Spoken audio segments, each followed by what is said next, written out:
September 25, 2025. In the frozen silence above the Bering Sea, the radar screens at NORAD's command center lit up with a chilling signal. 4 unknown aircraft, moving fast, closing in on Alaska's air defense identification zone. The silhouettes told a story the world has seen before. 2 Tu-95 Bear bombers, relics of the Cold War, still capable of carrying nuclear payloads, escorted by 2 Su-35 fighter jets, Russia's modern aerial hunters. They weren't straying by accident. They were sending a message. Within minutes, alarms blared across Alaska's air bases. Red lights flashed. Pilots sprinted to their jets. F-16 Fighting Falcons roared to life, afterburners igniting against the icy darkness. Overhead, an E-3 AWACS airborne command post lifted off, its massive radar sweeping the skies, while KC-135 tankers prepared to keep the fighters in the air as long as needed. This was no drill. This was no routine patrol. This was a deliberate challenge. In the dark skies north of Alaska, 2 nuclear-capable bombers, 2 lethal escorts, and an entire American response force were now locked on course for a showdown. And as those contrails converged over the Arctic, one question defined the moment. Would the bombers turn back? Or would this be the night the Cold War returned? The Bering Sea is more than a patch of water between continents. It is a frontier, the seam where American skies meet Russian ambition. And guarding that frontier is something invisible, but absolute. The Air Defense Identification Zone, or ADIZ. The ADIZ is not a border in the legal sense. It is a shield in the sky. Any aircraft approaching without declaring its intentions must be identified, tracked, and, if necessary, intercepted. For decades, this invisible line has been a tripwire, and Russia knows exactly where it is. That morning, the intruders were unmistakable. The Tu-95 Bear, a 4-engine bomber with a wingspan wider than a football field, lumbering but lethal. First flown in the 1950s, it still patrols today because of one chilling capability, carrying long-range cruise missiles, including nuclear warheads, to targets thousands of miles away.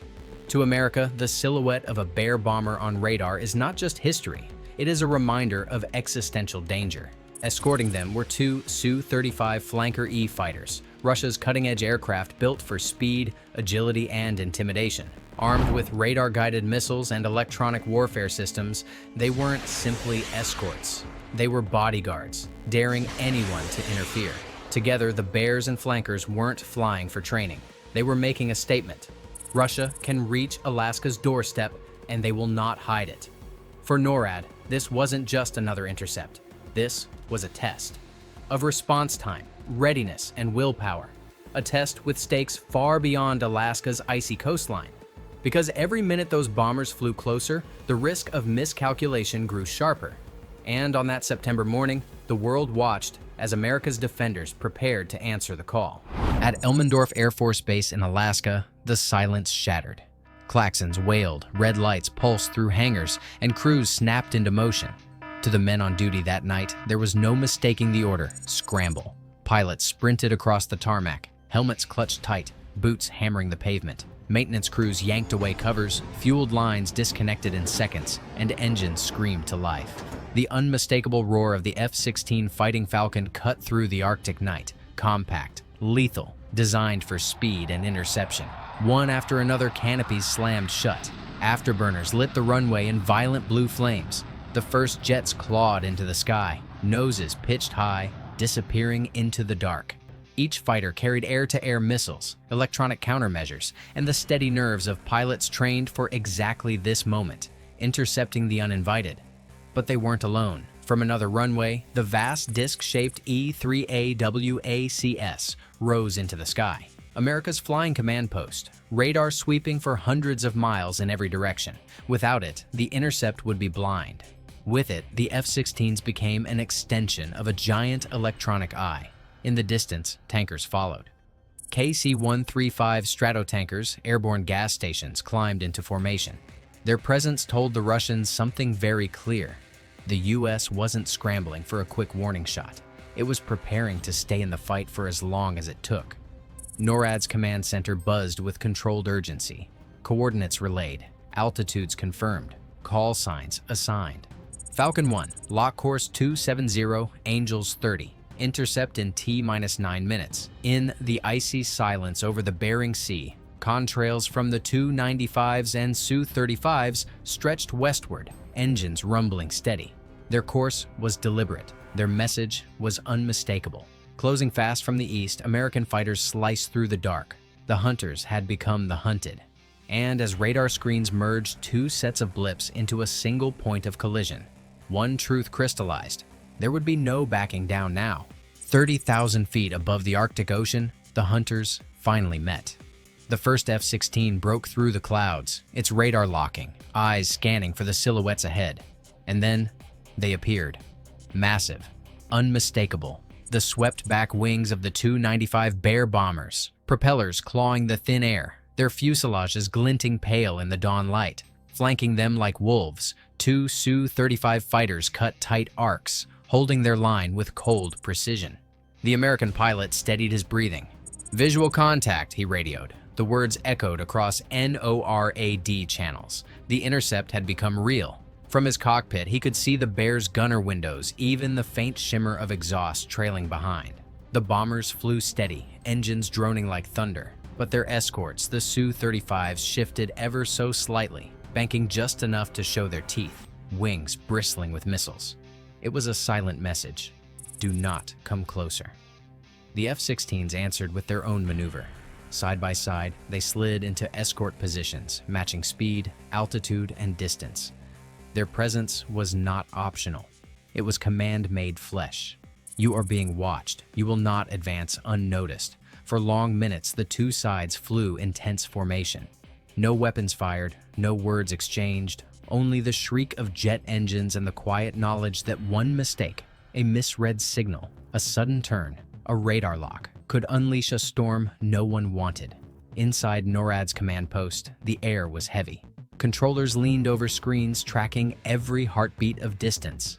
Maintain position. Do not escalate. The order was clear, but escalation never feels far away in the Arctic sky. One Su-35 edged closer, its shadow sliding across an American jet.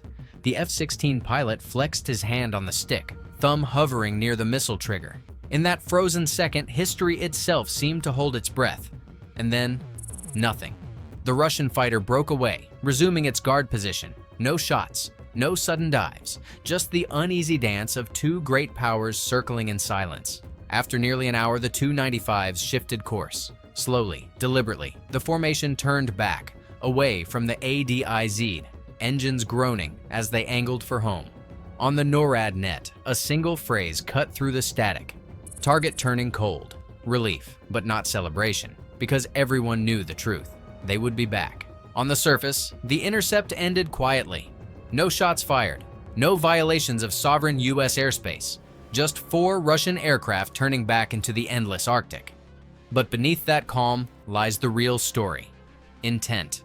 For Russia, these bomber flights are not accidents. They are messages. Strategic patrols designed to remind America and the world that Moscow can still project power across oceans. Every Tu-95 sortie says, "We are not contained." Every Su-35 escort whispers, "We dare you to stop us."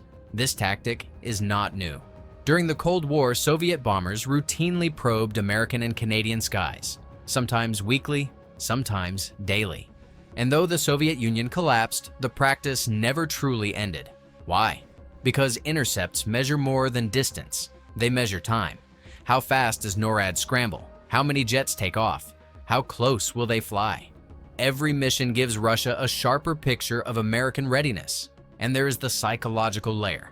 Each intercept forces headlines, raises tension, and tests nerves. It reminds Alaskans and Washington that the Arctic is no longer remote.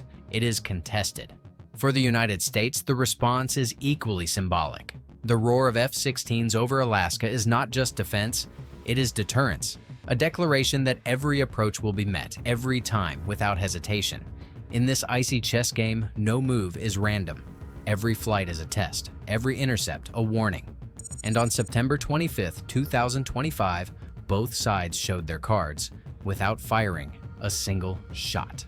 When the Russian aircraft finally turned back, NORAD logged the intercept as successful. No violations, no combat. A routine operation, on paper. But routine does not mean safe, because in those 60 minutes over the Bering Sea, the line between order and chaos was paper thin. Imagine if one Tu-95 had pushed a mile deeper, crossing from the ADIZ into US sovereign airspace. The playbook would have changed instantly. Commanders would face a decision no one wants: shadow them further, force them to turn, or prepare to fire. And with nuclear-capable bombers, hesitation is measured in seconds. Or picture this: a Su-35 locking its radar on an American F-16. Not firing, just painting the jet, as pilots call it. That single act could be read as preparation for attack. The response might have been immediate: counterlock, evasive maneuvers, even missile arming. In the frozen silence, one radio call, one misinterpreted movement could have lit the sky in fire. And then the nightmare scenario: a collision. Two jets crossing too close, a clipped wing, an uncontrolled spiral into the sea. Not an act of war, but an accident with consequences no accident could contain. In Washington and Moscow, generals would scramble, politicians would roar, and suddenly the Arctic would no longer be a place of shadows, but the spark of a new crisis.